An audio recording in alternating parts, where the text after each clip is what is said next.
All right, welcome to this month's Do You Know show. I am Rudy. Thanks so much for being here today. We do appreciate it. On this month's program, we're going to be checking in with James Miller from the United Way. He's going to give us some information about some of the events and a program that's a part of this year's campaign. Also, we're going to check in with the Humane Society of Candiwai County and the Hot Creek Animal Shelter. We're going to show you some cats and dogs that are available if you'd like to adopt them. Also, checking in with the library and the WOW program. We're going to talk with Kathy and Jody. They're going to tell you about some events that are coming up. And then we're going to wrap it up with the Master Gardener segment with Susan Matson at the Newland and Spicer High School talking about the YES program. And it's all right here on this month's Do You Know?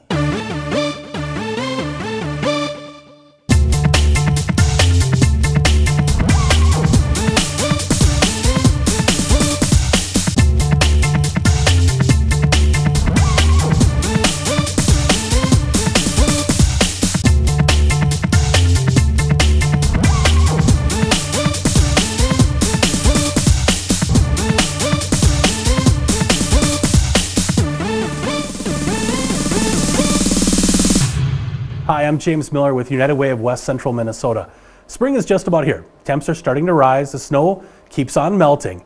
Our campaign goal continues to get a little bit closer each and every time we talk. So far, we've raised over $750,000.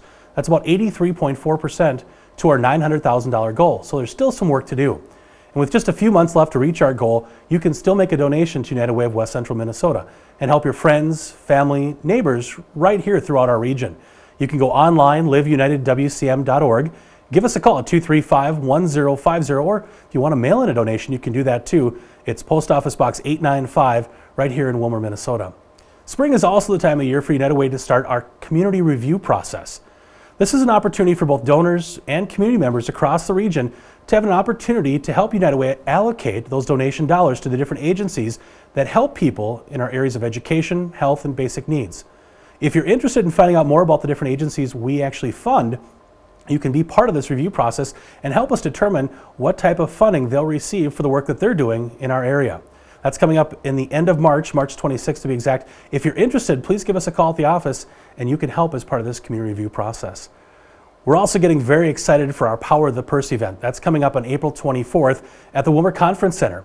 This event is our signature fundraiser for the United Way Empower Group, Women United in Philanthropy.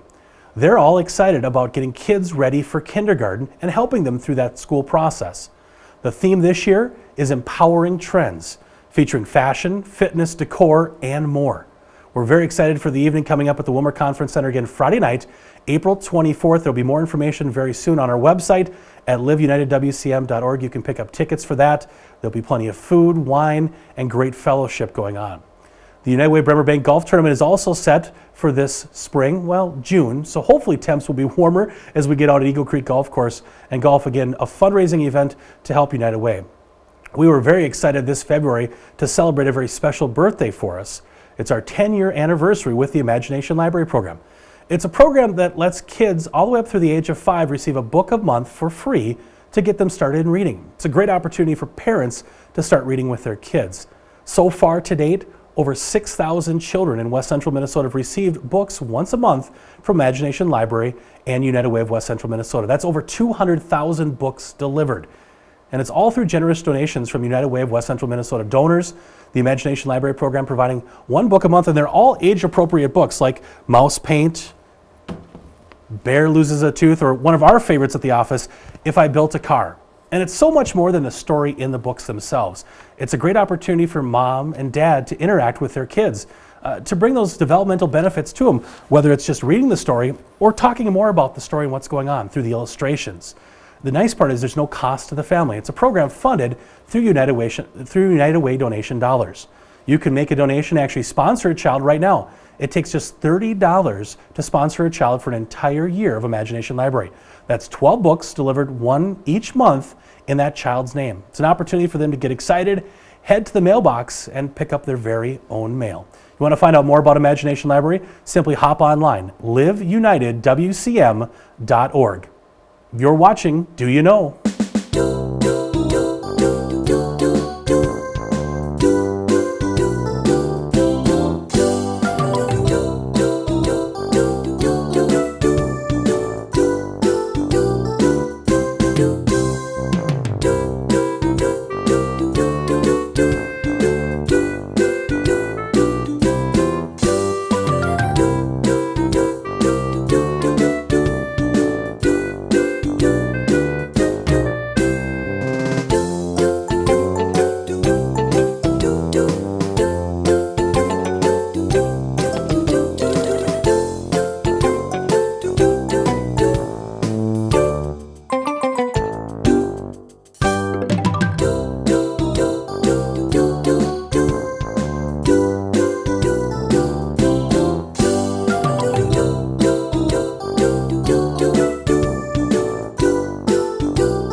Hi,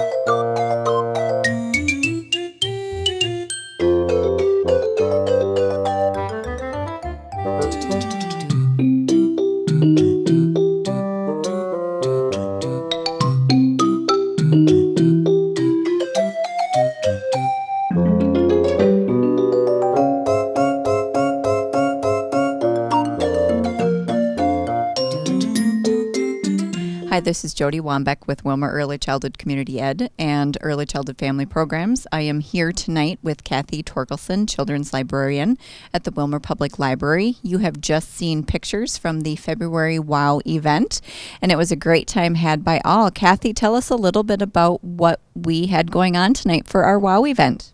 We had Robert and Lynn Holbrook from northern Minnesota. They come and do programs for us. And we celebrated Frosty's birthday party. And the kids got to sign his birthday card and got to do fun activities.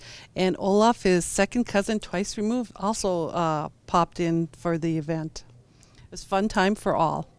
It was a great event, as you could see by the pictures that you had seen. Kathy, you also have a bunch of other things happening at the library. I am always so impressed with everything you have going on. First thing I want to talk about, Story Hour. Tell us a little bit more about that.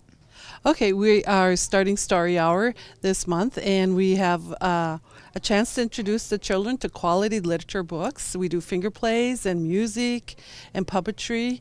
So if your child wants to develop some preschool literacy skills, this is a good opportunity for them to come and attend that event. Great. And then you also have, it's Dr. Seuss's Read Across America. Tell us a little bit about what you are going to be doing with that here at the library.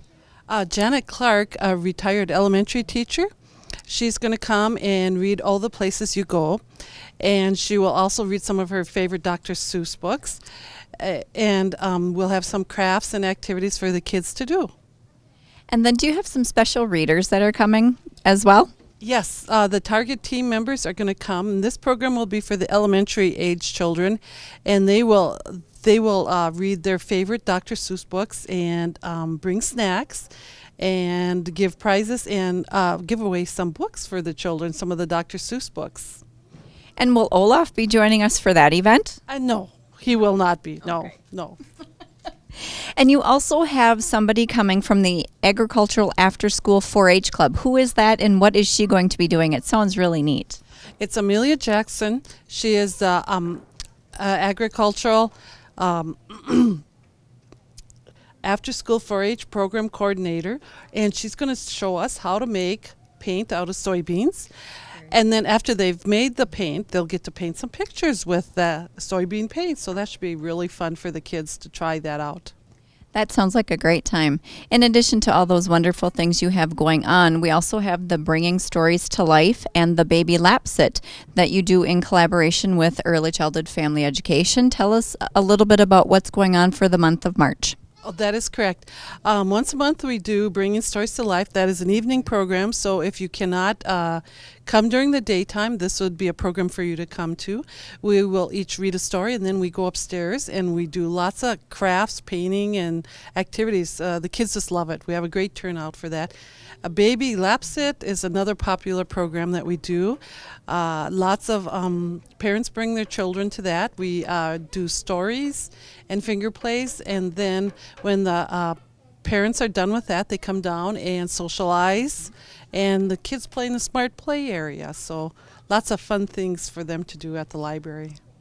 And this winter, I know that Cheryl Iverson, who is our parent educator with ECFE, has done something a little bit different. We're calling it Baby Lap Sit Plus, where she attends a little bit ahead of time and after for some parenting education information. Is that correct? That is correct. She comes before we do our Baby Lap Sit and then after. And if the parents have any questions regarding parenting or whatever concern they have with their babies or toddlers or child rearing, they can ask her and she'll advise them or direct them to where they can get their questions answered.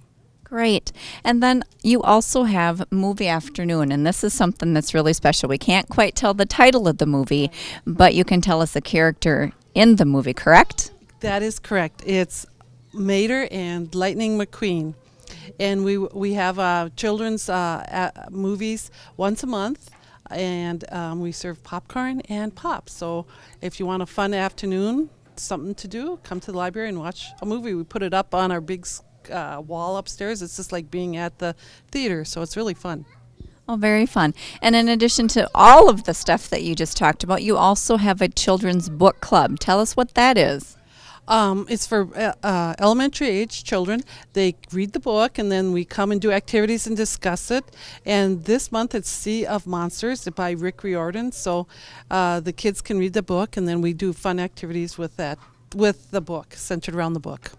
Great. Kathy, you always have so many great things going on at the library. I mean, there's so much for children and families to do in Willmar here at the Willmar Public Library. So thank you so much for hosting the February WOW event. And we'll just let everyone know that the March WOW event is being hosted by the YMCA Childcare. So be sure to look for information on that. And that is going to be actually out at the Child Care Center, out at the Health and Human Services building, and that will be the end of March. And we're going to do some fine motor, gross motor type activities, so be watching for that. So again, Kathy, thank you so much. Thank you, Jody. And you are watching Do You Know?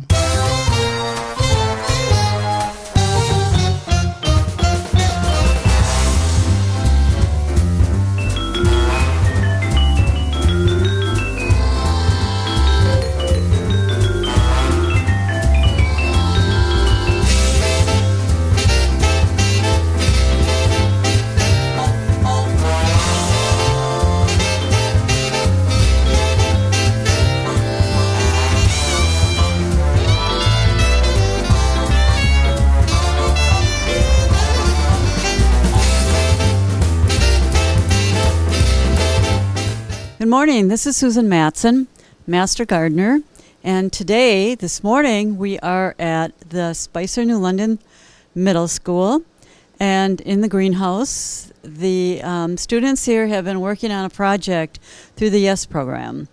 And in front of me are some beautiful greens that they are using for the school lunches.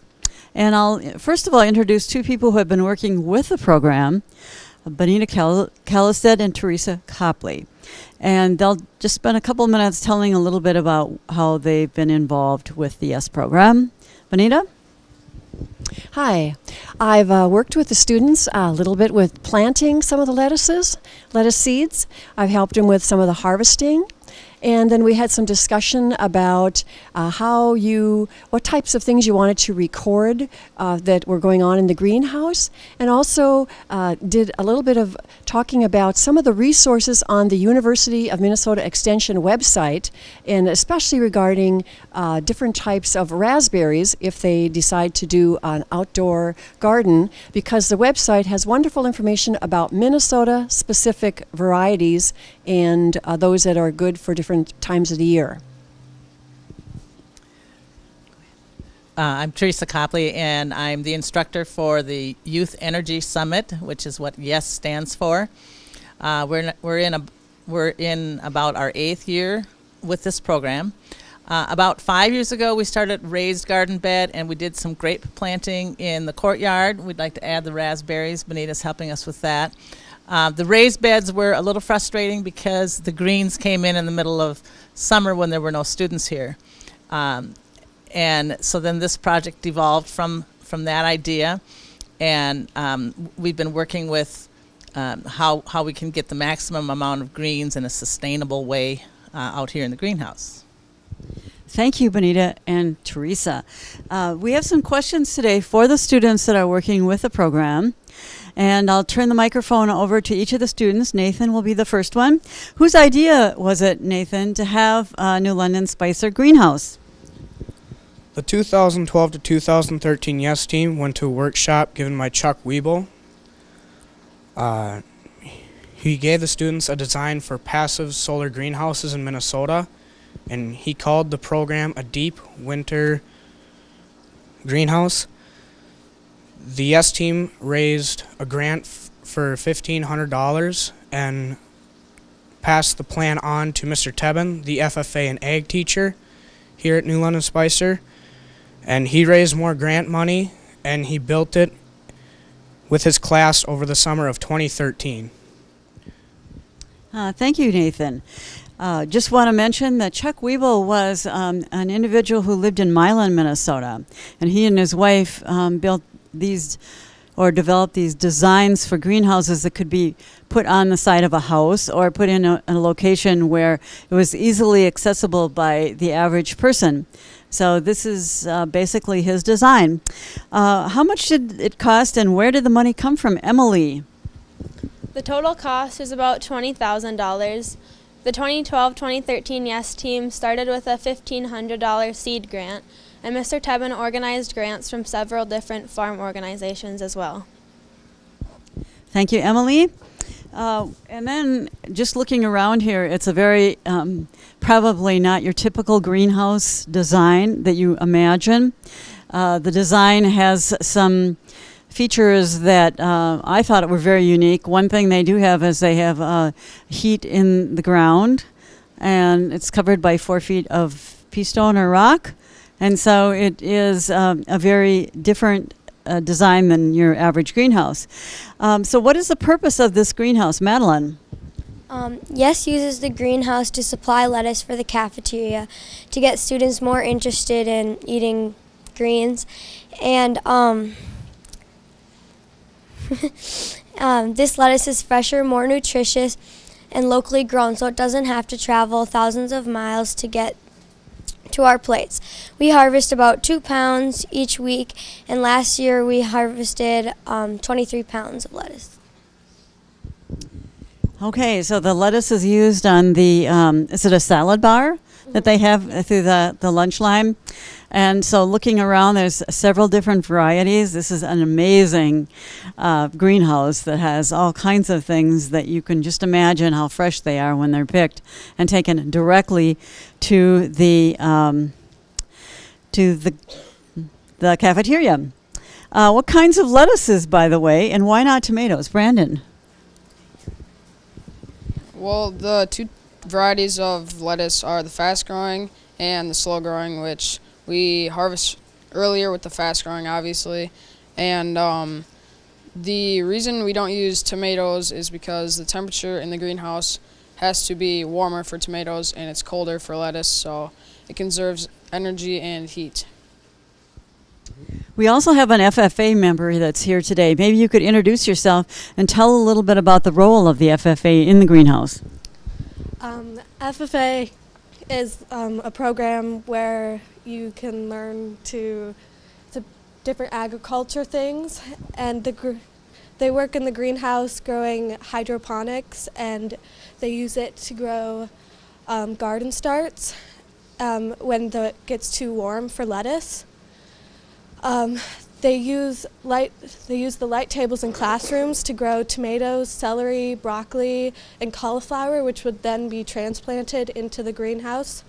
And they also transplant into different pods. Good. If you can see behind us, there are a row of pipes, and hydroponics is growing plants in water. And so you can see how they have been planted in these pipes that are right behind our group here. We'll move on to Jake, and he's going to explain the planters that they have here, which are very similar to gutters on your house. And Jake will also tell us a little bit about the soil that they use. Well, we got these are just standard rain gutters that we got at Menards. Mr. Tebben's class cut them in half and glued the ends on. This table right here, we used topsoil from Mississippi, and as you can see, they're doing pretty good. And we're going to cut them for the 3rd time. That table over there, we just have regular soil, and as you can see, it hasn't been doing as well as over here. That hasn't been harvested yet once this year. And as Jake mentioned, the topsoil is Mississippi topsoil. It actually is a variety that comes from an area just north of here near St. Cloud, which produces Mississippi topsoil. And it does have some amendments in it so that it will enable plants to grow in a more healthy manner than just regular dirt that you would plant a garden in outside. So if you're potting plants to grow tomatoes or other potted plants, you can use a Mississippi topsoil variety, which you can get at local nurseries. All right, Rihanna, how does passive solar work? Passive solar is dependent on convection currents. Light streams in through the plexiglass to our right. Then it collects on the surface area, heating the air. The warm air rises into the overhead pipes. Swirling fans bring the warm air down into the rocks below us.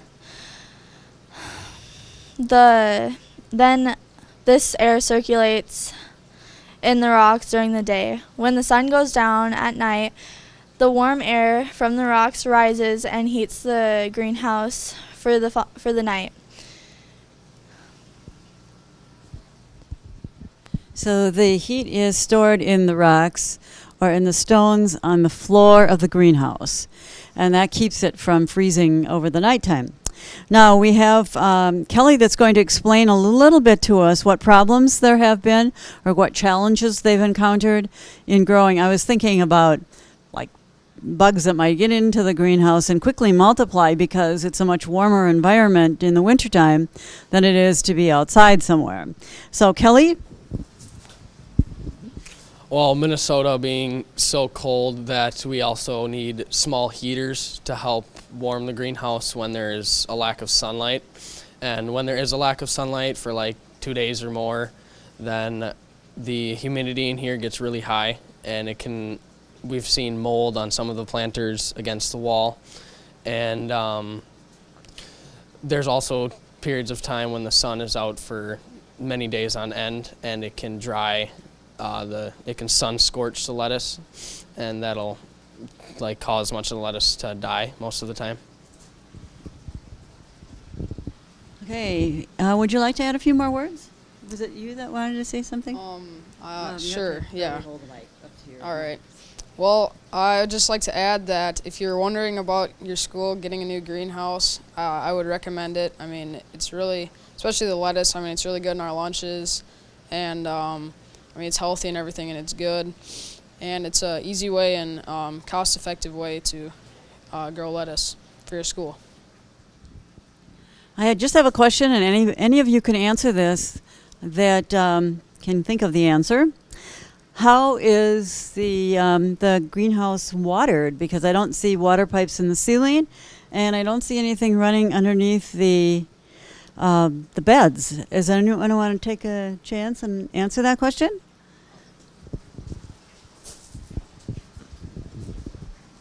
Last year, the YES team did all the watering. This year, Mr. Tebbins has a landscaping class, and so they've volunteered to do the watering, and then Mr. Tebbin has to come in if the weekends are sunny or over Christmas break. We have had an unusually cloudy winter, and we've had more trouble with the plants being too wet than too dry, and so he hasn't had to come in too much. If we do end up with the conditions that are too wet, we are a little leery about the aphids. Last year we did toward spring in early March. There were plants that were brought in, starters that the ag department had brought in, and they must have had a few aphids in, because the stuff that we were starting upstairs in our light table, we brought it down here, the broccoli picked up those aphids right away, and they multiplied. So the beauty of it is that over the summer, it gets really cooked in here, and so we cleaned everything out, left all the equipment in here till it got really hot, and that we haven't seen any evidence of any insects at this point. Is there anyone else in the team here that would like to add something? You've done a great job. I'm really impressed. I wish I were eating lunch here, actually. So I'd like to thank the New London YES program and all the students who arrived here today, as well as anyone else working with the program. As you can see, it's a very bountiful harvest the next time they'll be cutting their lettuces. So again, thanks on behalf of Do You Know?